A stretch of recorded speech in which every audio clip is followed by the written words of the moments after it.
नमस्कार, first India news में आपका स्वागत है और मैं हूं आयुषी विजयवर्गीय आपके साथ। तो चलिए खबरों के सफर की शुरुआत करते हैं और सबसे पहले बात करते हैं राष्ट्रपति द्रौपदी मुर्मू के मध्य प्रदेश दौरे की।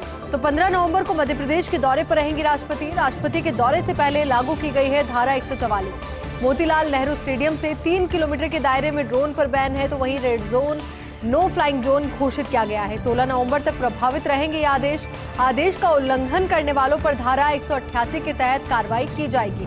तो आदेश का जो भी उल्लंघन करेगा उनके तहत धारा 188 के तहत कार्रवाई की जाएगी। तो राष्ट्रपति द्रौपदी मुर्मू का मध्य प्रदेश का दौरा है। 15 नवंबर को मध्य प्रदेश के दौरे पर रहेंगे राष्ट्रपति। राष्ट्रपति के दौरे से पहले लागू की गई है धारा 144। मोतीलाल नेहरू स्टेडियम से 3 किलोमीटर के दायरे में ड्रोन पर बैन रहेगा, तो वहीं रेड जोन और नो फ्लाइंग जोन घोषित किया गया है। 16 नवंबर तक प्रभावित रहेंगे ये आदेश का उल्लंघन करने वालों पर धारा 188 के तहत कार्रवाई की जाएगी।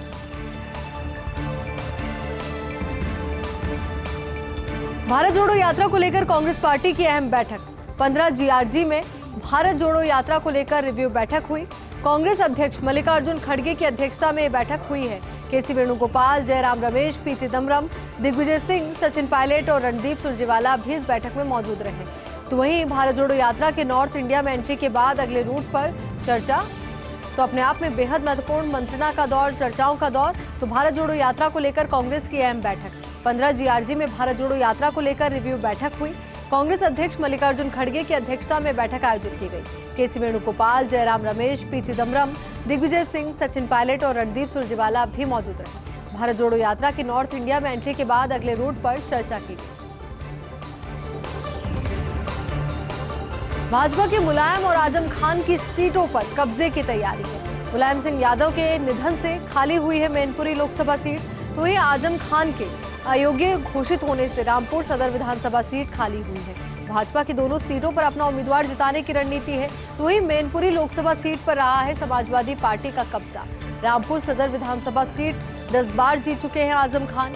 दोनों सीटों पर मजबूत उम्मीदवारों की तलाश में है बीजेपी। तो बीजेपी की तलाश यहां पर जारी है कि आखिर कौन से उम्मीदवार यहां पर उतारे जाएं जो जीताऊ उम्मीदवार बने। तो भाजपा की मुलायम और आजम खान की सीटों पर कब्जे की तैयारी है। मुलायम सिंह यादव के निधन से ये सीट खाली हुई है, तो वहीं मैनपुरी लोकसभा सीट आजम खान के अयोग्य घोषित होने से रामपुर सदर विधानसभा सीट खाली हुई है। भाजपा की दोनों सीटों पर अपना उम्मीदवार जिताने की रणनीति है, वहीं मैनपुरी लोकसभा सीट पर रहा है समाजवादी पार्टी का कब्जा। रामपुर सदर विधानसभा सीट 10 बार जीत चुके हैं आजम खान। दोनों सीटों पर मजबूत उम्मीदवारों की तलाश में है बीजेपी। एकनाथ शिंदे की बाला साहेबची शिवसेना में दिखने लगे हैं मतभेद। नासिक जिले की बैठकों से वहां के विधायक सुभाष कांडे बाहर। नासिक के पालक मंत्री हैं बंदरगाह एवं खनन मंत्री दादा भूसे। सुभाष कांडे को बुलाए बगैर जिला स्तरीय बैठकें करते हैं दादा भूसे। सुभाष कांडे और दादा भूसे दोनों ही नासिक जिले के विधायक हैं। दोनों के रिश्तों में खटास एकनाथ शिंदे के खेमे में दरार के संकेत है। राजनीति में इस तरीके की छोटी मोटी घटनाएं होती है जो ये बयां करती है कि अंदर खाने क्या चल रहा है। तो एकनाथ शिंदे की बाला साहेबची शिवसेना में मतभेद अब दिखने लगे हैं। नासिक जिले की बैठकों से वहां के विधायक सुभाष कांडे बाहर नजर आ रहे हैं। नासिक के पालक मंत्री हैं बंदरगाह एवं खनन मंत्री दादा भूसे। सुभाष कांडे को बुलाए बगैर जिला स्तरीय बैठकें करते हैं दादा भूसे। सुभाष कांडे और दादा भूसे दोनों ही नासिक जिले के विधायक हैं। दोनों के रिश्तों में खटास है, तो वही एकनाथ शिंदे के खेमे में ये दरार के संकेत हैं। शिवसेना नेता संजय राउत का बयान, कहा कि महाराष्ट्र में मध्यावधि चुनाव की तैयारी कर रही है भाजपा। इस समय डावाडोल चल रही है महाराष्ट्र की राजनीति। दिल्ली में हो रही है महाराष्ट्र में मध्यावधि चुनाव की तैयारी, तो वही राज्य को आर्थिक रूप से कमजोर करना चाहती है केंद्र सरकार। तो राज्य को आर्थिक रूप से केंद्र सरकार कमजोर करना चाहती है। ये शिवसेना नेता संजय राउत का बड़ा बयान है। उन्होंने इसके साथ ये भी कहा कि महाराष्ट्र में मध्यावधि चुनाव की तैयारी कर रही है भाजपा। इस समय डावाडोल चल रही है महाराष्ट्र की राजनीति। दिल्ली में हो रही है महाराष्ट्र में मध्यावधि चुनाव की तैयारी। गौरव द्विवेदी बने प्रसार भारती के नए सीईओ। छत्तीसगढ़ कैडर के 1995 बैच के आईएएस अफसर हैं गौरव द्विवेदी। वर्तमान में छत्तीसगढ़ मुख्यमंत्री कार्यालय में तैनात है द्विवेदी। सीएमओ में बतौर प्रिंसिपल सेक्रेटरी के तौर पर वो काम कर रहे हैं। 9 जून 2022 से तदर्थ व्यवस्था के तहत चल रहा है ये प्रतिष्ठित पद। अभी मयंक कुमार अग्रवाल संभाल रहे हैं सीईओ का अतिरिक्त प्रभार। गौरव द्विवेदी को 5 साल के लिए प्रसार भारती का सीईओ नियुक्त किया गया है। तो अपने आप में बेहद अहम और बेहद महत्वपूर्ण जिम्मेदारी उन्हें दी गई है। गौरव द्विवेदी को जिम्मेदारी मिली है, वो प्रसार भारती के नए सीईओ बने। छत्तीसगढ़ कैडर के 1995 बैच के आईएएस अफसर वो हैं। गौरव द्विवेदी वर्तमान में छत्तीसगढ़ मुख्यमंत्री कार्यालय में तैनात हैं। तो वहीं सीएमओ में बतौर प्रिंसिपल सेक्रेटरी के तौर पर वो काम कर रहे हैं। 9 जून 2022 से तदर्थ व्यवस्था के तहत चल रहा है ये प्रतिष्ठित पद। अभी मयंक कुमार अग्रवाल संभाल रहे हैं सीईओ का अतिरिक्त प्रभार। गौरव द्विवेदी को 5 साल के लिए प्रसार भारती का सीईओ नियुक्त किया गया है। यूपीएससी सदस्य भारत भूषण व्यास का कार्यकाल पूरा हुआ है। जम्मू कश्मीर से संघ लोक सेवा आयोग के पहले सदस्य रहे हैं व्यास। भारत भूषण व्यास ने 13 दिसंबर 2018 को शुरू किया था अपना कार्यकाल। 65 वर्ष की आयु पूरी होने पर अपना पद छोड़ा है भारत भूषण ने। जम्मू कश्मीर कैडर के 1986 बैच के सेवानिवृत्त आईएएस अफसर हैं व्यास। जम्मू कश्मीर के पूर्व राज्यपाल सत्यपाल मलिक के सलाहकार भी हो रह चुके हैं। जम्मू कश्मीर के 30वें मुख्य सचिव के रूप में भी काम किया है भारत भूषण ने। प्रदेश के 3 मुख्यमंत्रियों के प्रधान सचिव के रूप में वो कार्य कर चुके हैं। तो तमाम अहम और महत्वपूर्ण जिम्मेदारियां वो निभा चुके हैं। तो यूपीएससी सदस्य भारत भूषण व्यास का कार्यकाल पूरा हुआ है। जम्मू कश्मीर से संघ लोक सेवा आयोग के पहले सदस्य वो रहे। तो वहीं भारत भूषण व्यास ने 13 दिसंबर 2018 को शुरू किया था अपना कार्यकाल। 65 वर्ष की उम्र पूरी होने पर अपना पद छोड़ा है भारत भूषण ने। जम्मू कश्मीर कैडर के 1986 बैच के सेवानिवृत्त आईएएस अफसर हैं व्यास। जम्मू कश्मीर के पूर्व राज्यपाल सत्यपाल मलिक के सलाहकार भी वो रह चुके हैं। वहीं जम्मू कश्मीर के 30वें मुख्य सचिव के रूप में भी काम कर चुके हैं। प्रदेश के 3 मुख्यमंत्रियों के प्रधान सचिव के रूप में भी वो काम कर चुके हैं। अब बात करेंगे बेहद महत्वपूर्ण सवाल की कि आखिर कौन होगा तेलंगाना का अगला डीजीपी। 31 दिसंबर को सेवानिवृत्त होंगे मौजूदा डीजीपी एम महेंद्र रेड्डी। जानकार सूत्रों के हवाले से एक खबर है, अंजनी कुमार, रवि गुप्ता और सीवी आनंद का नाम दौड़ में सबसे आगे।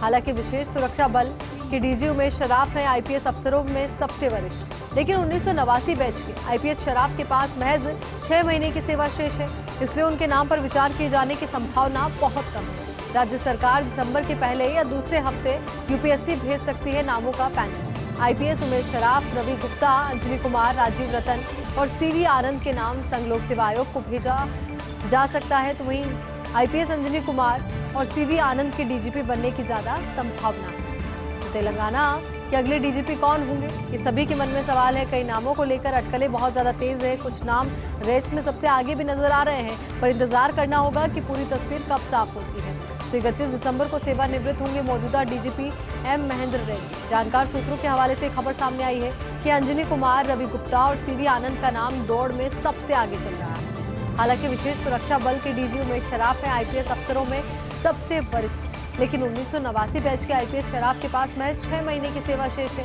इसलिए उनके नाम पर विचार किए जाने की संभावना बहुत कम है। राज्य सरकार दिसंबर के पहले या दूसरे हफ्ते में यूपीएससी को भेज सकती है नामों का पैनल। तो वहीं आईपीएस उमेश शराफ, रवि गुप्ता, अंजनी कुमार, राजीव रतन और सीवी आनंद के नाम संघ लोक सेवा आयोग को भेज सकती है सरकार। आईपीएस अंजनी कुमार और सीवी आनंद के डीजीपी बनने की ज्यादा संभावना है। जम्मू कश्मीर की पूर्व मुख्यमंत्री महबूबा मुफ्ती का बयान, कहा नेहरू जी के कारण ही जम्मू कश्मीर भारत का हिस्सा बना। इसमें शेख मोहम्मद अब्दुल्ला ने भी अहम किरदार निभाया। कश्मीर मसले को हल करना चाहिए, अनुच्छेद 370 को वापस लिया जाना चाहिए, हमें कश्मीर के लिए एकजुट होना पड़ेगा। तो तमाम अहम बातें और साथ ही एक बड़ा बयान महबूबा मुफ्ती का। तो उन्होंने कहा कि नेहरू जी के कारण जम्मू कश्मीर भारत का हिस्सा बना। इसमें शेख मोहम्मद अब्दुल्ला ने भी अहम किरदार निभाया। कश्मीर मसले को हल करना चाहिए, अनुच्छेद 370 को वापस लिया जाना चाहिए, हमें कश्मीर के लिए एकजुट होना पड़ेगा। रेल मंत्रालय ने UTSON मोबाइल ऐप से यात्रियों को राहत दी। अनारक्षित टिकटों की बुकिंग के लिए दूरी प्रतिबंध में ढील दी है। गैर उपनगरीय वर्गों में 20 किलोमीटर तक की दूरी से बुक किए जा सकते हैं टिकट। गैर उपनगरीय वर्गों में पहले 5 किलोमीटर दूरी तक के यात्रियों को थी सुविधा। उपनगरीय क्षेत्रों में दूरी 2 किलोमीटर से बढ़ाकर 5 किलोमीटर की गई है। तो कोशिश और कवायद यही कि रेल यात्रियों को बड़ी राहत इस ऐप के माध्यम से मिले। तो रेल मंत्रालय ने UTSON मोबाइल ऐप से यात्रियों को राहत दी है। अनारक्षित टिकटों की बुकिंग के लिए दूरी प्रतिबंध में ढील दी गई। गैर उपनगरीय वर्गों में 20 किलोमीटर तक की दूरी से बुक किए जा सकते हैं अब टिकट। गैर उपनगरीय वर्गों में पहले 5 किलोमीटर दूरी तक के यात्रियों को सुविधा दी। उपनगरीय क्षेत्रों में दूरी 2 किलोमीटर से बढ़ाकर 5 किलोमीटर की गई है। Supreme court website RTI portal हो सकता है अगले सप्ताह जारी। चीफ जस्टिस डीवाई चंद्रचूड़ के नेतृत्व वाली खंडपीठ ने यह सुनवाई की। तो वहीं हाईकोर्ट और अन्य अधीनस्थ कोर्ट में आरटीआई पोर्टल प्रारंभ करने को लेकर याचिका पर सुनवाई करते हुए अगले सप्ताह सुप्रीम कोर्ट में आरटीआई पोर्टल लॉन्च करने की बात कही गई। हाईकोर्ट व अन्य कोर्ट के संबंध में निर्देश देने की बात कही गई। फिलहाल सुप्रीम कोर्ट ने मामले को 3 सप्ताह बाद सूचीबद्ध करने के निर्देश दिए गए। तो ये अहम दिशा निर्देश दिए गए हैं और इन दिशा निर्देशों के माध्यम से बड़ी कोशिश और कवायद यहाँ पर आपको नजर आएगी। तो supreme court website RTI portal हो सकता है अगले सप्ताह जारी। चीफ जस्टिस डीवाई चंद्रचूड़ के नेतृत्व वाली खंडपीठ ने सुनवाई की। हाई कोर्ट और अन्य अधीनस्थ कोर्ट में आरटीआई पोर्टल प्रारंभ करने को लेकर याचिका पर सुनवाई करते हुए अगले सप्ताह सुप्रीम कोर्ट में आरटीआई पोर्टल लॉन्च करने की बात कही है। हाई कोर्ट व अन्य कोर्ट के संबंध में निर्देश देने की बात कही है। फिलहाल सुप्रीम कोर्ट ने मामले को 3 सप्ताह बाद सूचीबद्ध करने के लिए दिशा निर्देश। अयोध्या में दिसंबर 2023 तक मस्जिद बनने की संभावना है। Indo Islamic cultural foundation trust को उम्मीद है। ट्रस्ट के सचिव ने कहा है कि जल्द ही शुरू होगा निर्माण कार्य। अयोध्या विकास प्राधिकरण से नक्शे की मंजूरी का इंतजार है। सुप्रीम कोर्ट के आदेश के अनुसार बन रही है ये मस्जिद। ढाए गए बाबरी ढांचे के बदले में दूसरी जगह मस्जिद बन रही है। तो दूसरी जगह ये मस्जिद बनाई जाएगी। तो अयोध्या में दिसंबर 2023 तक मस्जिद बनने की संभावना है। Indo Islamic cultural foundation trust को उम्मीद है। तो वहीं ट्रस्ट के सचिव ने कहा है कि जल्द ही शुरू होगा निर्माण कार्य। अयोध्या विकास प्राधिकरण से नक्शे की मंजूरी का बस इंतजार है। सुप्रीम कोर्ट के आदेश के अनुसार ये मस्जिद बन रही है। तो वहीं ढाए गए बाबरी ढांचे के बदले में दूसरी जगह ये मस्जिद बनाई जाएगी। जबरन धर्म परिवर्तन पर रोक को लेकर याचिका पर सुनवाई। जनहित याचिका पर सुप्रीम कोर्ट में हुई सुनवाई के दौरान जस्टिस एमआर शाह की टिप्पणी, जबरन धर्मांतरण बेहद खतरनाक है।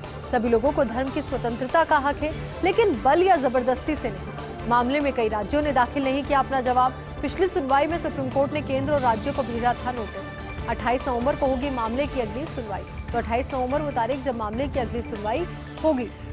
तो जबरन धर्म परिवर्तन पर रोक को लेकर याचिका पर सुनवाई हुई। जनहित याचिका पर सुप्रीम कोर्ट में सुनवाई हुई। सुनवाई के दौरान जस्टिस एमआर शाह की टिप्पणी कि जबरन धर्मांतरण बेहद खतरनाक है। सभी लोगों को धर्म की स्वतंत्रता का हक है, लेकिन बल या जबरदस्ती से नहीं। मामले में कई राज्यों ने दाखिल नहीं किया अपना जवाब।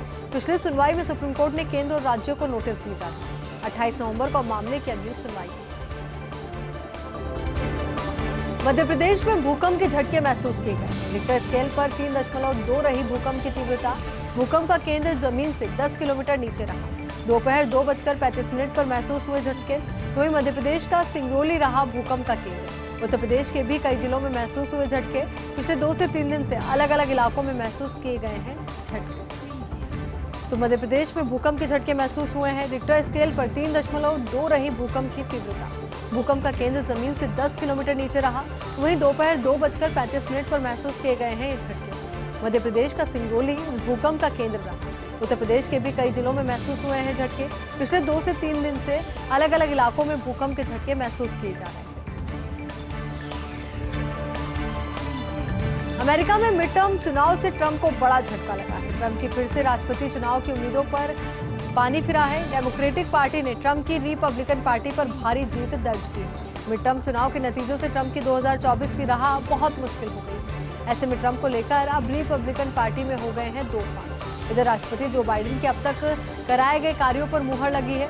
वहीं दूसरी ओर निश्चित तौर पर जिस तरीके से मिड टर्म चुनाव की बात हम कर रहे हैं, तो इससे ट्रंप को बड़ा झटका लगा है। ट्रंप की फिर से राष्ट्रपति चुनाव की उम्मीदों पर पानी फिरा है। डेमोक्रेटिक पार्टी ने ट्रंप की रिपब्लिकन पार्टी पर जीत दर्ज की है। तो वहीं मिड टर्म चुनाव के नतीजों से ट्रंप की 2024 की राह बहुत मुश्किल हो गई है। ऐसे में ट्रंप को लेकर अब रिपब्लिकन पार्टी में दो फाड़ हो गए हैं। इधर राष्ट्रपति जो बाइडेन के अब तक कराए गए कार्यों पर भी मुहर लगी।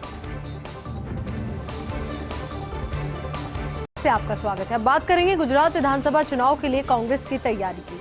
तो एआईसीसी ने जोनल लोकसभा और अन्य ऑब्जर्वर्स की नियुक्ति की है। वरिष्ठ नेताओं को दी गई है जिम्मेदारी।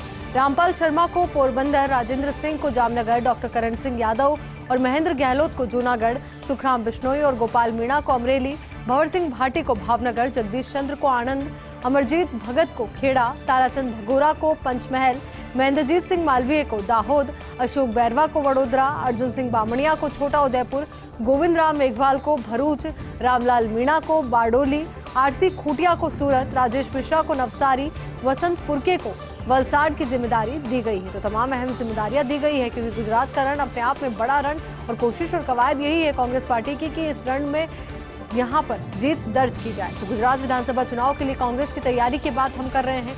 एआईसीसी ने जोनल लोकसभा और अन्य ऑब्जर्वर्स की नियुक्ति की है। वरिष्ठ नेताओं को इसकी जिम्मेदारी दी गई है।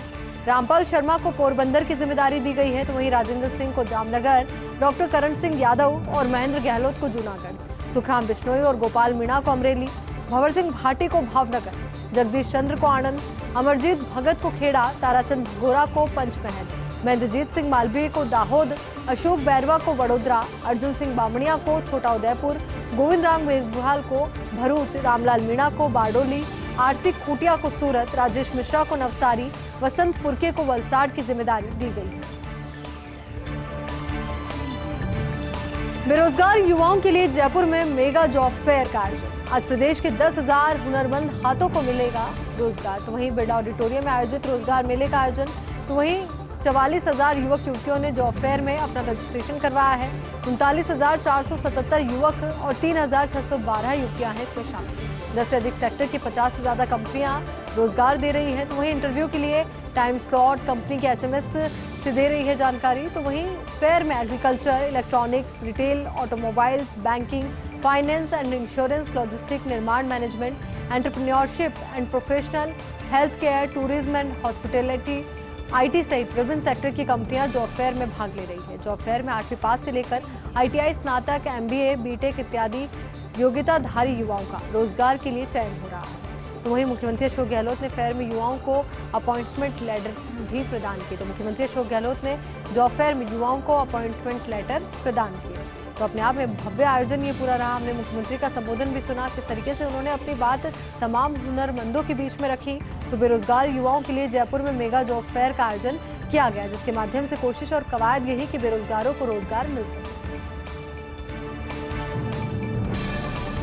देश के प्रथम प्रधानमंत्री पंडित जवाहरलाल नेहरू की जयंती आज है। बाल दिवस के मौके पर प्रदेश भर में आयोजित हुए कार्यक्रम।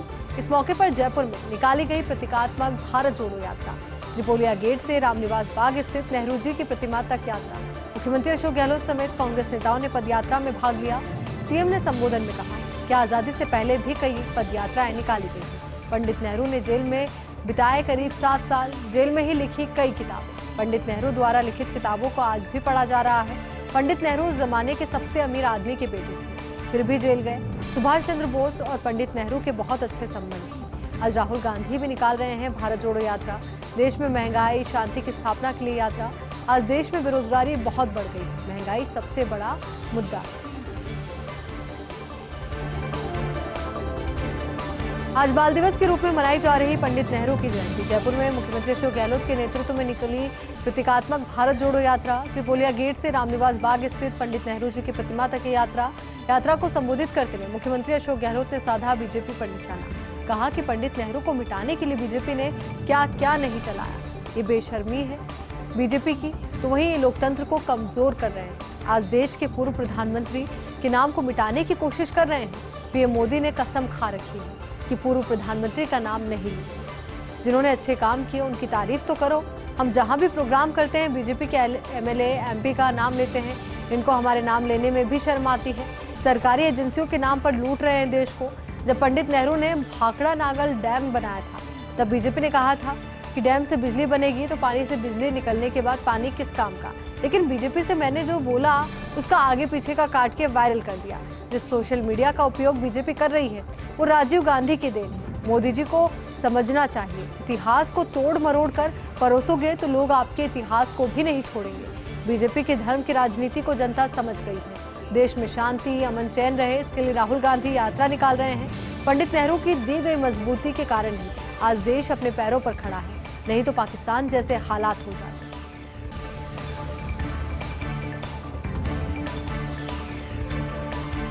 देश में शांति, अमन, चैन रहे, ये मंशा होनी चाहिए। तो वहीं पंडित नेहरू ने जो अपने जीवन काल के दौरान योगदान दिया, उसका जिक्र मुख्यमंत्री अशोक गहलोत ने किया अपने संबोधन के दौरान।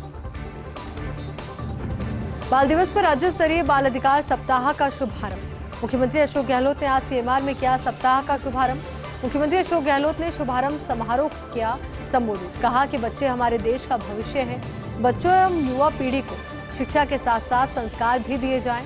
इनका शिक्षित होने के साथ ही संस्कारी होना भी आवश्यक है। इसके लिए जरूरी है कि बच्चों को देश प्रदेश की महान संस्कृति, महापुरुषों के आदर्शों, संघर्ष, त्याग, बलिदान एवं समर्पण के बारे में पढ़ाया जाए। बच्चों से कहा कि वे महात्मा गांधी, पंडित नेहरू, सरदार पटेल, डॉक्टर अंबेडकर, मौलाना अबुल कलाम आजाद जैसे महापुरुषों की जीवनी पढ़े। तो वहीं बच्चे देश के स्वर्णिम इतिहास को जानने के साथ संस्कारवान भी बने। रबी सीजन में पावर सप्लाई के प्रति मुख्यमंत्री अशोक गहलोत गंभीर हैं। मुख्यमंत्री अशोक गहलोत आज करेंगे सप्लाई व्यवस्था की समीक्षा बैठक। बैठक से पहले ऊर्जा विभाग के स्तर पर शुरू हुई है तैयारियां। प्रमुख ऊर्जा सचिव भास्कर ए सावंत वीसी के जरिए फीडबैक ले रहे हैं। तो वहीं सभी फील्ड अधिकारियों से आपूर्ति व्यवस्था और ब्लॉक का फीडबैक लिया जा रहा है। फिलहाल 4 ब्लॉक में दी जा रही है रबी सीजन के तहत किसानों को बिजली। जयपुर के जवाहर सर्किल पर जेडीए की नीलामी को बड़ा झटका लगा है। जेडीए अपीलीय अधिकरण ने दिए हैं नीलामी रोकने के आदेश। जेडीए की ओर से की जा रही नीलामी को रोकने के आदेश दिए हैं। पुष्पेंद्र मुकीम की याचिका पर अधिकरण ने दिए हैं ये आदेश। याचिकाकर्ता की तरफ से अधिकरण में की गई पैरवी। अधिवक्ता सोहन सिंह सोलंकी ने अधिकरण में की है पैरवी। मामले में अधिकरण अब 11 जनवरी को करेगा सुनवाई। याचिका में कहा गया है कि यहाँ पहले गोल मार्केट योजना थी। इसके चलते गोकुल वाटिका के आवंटियों को यहाँ से हटाया गया है, जबकि ये योजना जेडीए ने निरस्त कर दी और अब तैयार। यहाँ 36 मीटर ऊंचाई का व्यवसायिक कॉम्प्लेक्स बनाने की तैयारी है। इसी के लिए जेडीए 7100 वर्ग मीटर भूमि का कर रहा है नीलामी। तो वहीं इस भूखंड में 40 फीट की सड़क को भी कर लिया है शामिल, जबकि सड़क के नीचे जा रही बिसलपुर योजना की बड़ी लाइन। फिर से पुराने ढर्रे पर नजर आ रहा है ड्रग डिपार्टमेंट। बात एडीसी रैंक के विवादित अधिकारी के विभागीय मैनेजमेंट से जुड़ी है। इन साहब को झुंझुनू से लगाया गया था डिप्लोमा इन फार्मेसी संस्थान। जयपुर में डिप्लोमा इन फार्मेसी संस्थान जैसे ठंडी पोस्ट नहीं आई रास, तो इन साहब ने पुराने संपर्क के जरिए लगाई हाई लेवल की सिफारिश और चिकित्सकों के तबादला सूची में आया इन साहब का गुपचुप नाम। भरतपुर में सहायक औषधि नियंत्रक की जिम्मेदारी से नवाजे गए ये साहब। तो वहीं आश्चर्य ये है कि भरतपुर में एडीसी की पोस्ट पर पहले से लगे हुए हैं दूसरे साहब। बावजूद इसके बगैर पोस्ट के ही साहब के लिए निकाल दिए गए ऑर्डर। भरतपुर में पिछली बार की पोस्टिंग में काफी विवादों में रहे थे ये साहब। पुलिस में मुकदमा दर्ज होने पर विभाग ने आनन फानन में एपीओ किया था। राज्य पशु ऊंट के संरक्षण को लेकर गहलोत सरकार गंभीर है। राज्य सरकार ऊंटों के संरक्षण की दिशा में निरंतर कार्य कर रही है। मुख्यमंत्री अशोक गहलोत ने इसी क्रम में ऊंट संरक्षण योजना का अनुमोदन किया। इसके लिए 2 करोड़ 60 लाख रुपए के वित्तीय प्रावधान को भी स्वीकृति दी। योजना के अंतर्गत पशु चिकित्सक द्वारा मादा ऊंट व बच्चे के लगेंगे टैग। तो वहीं टैग से पहचान पत्र देने के बाद ऊंट पालक को मिलेंगे 5000 रुपए। प्रत्येक पहचान पत्र के लिए पशु चिकित्सक को मिलेगा 50 रुपए का मानदेय। ऊंट का बच्चा 1 साल का होने पर द्वितीय किश्त के रूप में 5000 रुपए मिलेंगे। दोनों किश्तों की राशि सीधी भेजी जाएगी ऊंट पालक के बैंक खाते में। इस निर्णय से ऊंट पालकों को मिल सकेगा आर्थिक संबल के साथ प्रोत्साहन। बजट में ऊंट संरक्षण एवं विकास नीति लागू करने के लिए 10 करोड़ का प्रावधान है। पशुपालन विभाग में आवश्यक अस्थायी आधार पर नियुक्ति। 55 पशु चिकित्सा अधिकारियों को किया गया है नियुक्त। तो वहीं 39,300 रुपए प्रति माह का किया जाएगा भुगतान। कार्यग्रहण तिथि से 3 माह अथवा नियमित अभ्यर्थी उपलब्ध होने तक रहेंगे भविष्य में। इस नियुक्ति के अधीन अभ्यर्थी नियमित नियुक्ति के हकदार नहीं। समेकित पारिश्रमिक में जीपीएफ, राज्य बीमा आदि की कटौती नहीं होगी। जिस जिले में पदस्थापन होगा उसके अन्यत्र पदस्थापन नहीं किया जाएगा। नियुक्ति आदेश के 15 दिन में देनी होगी उपस्थिति। पशुपालन उप सचिव कश्मीर कौर ने जारी किए हैं आदेश।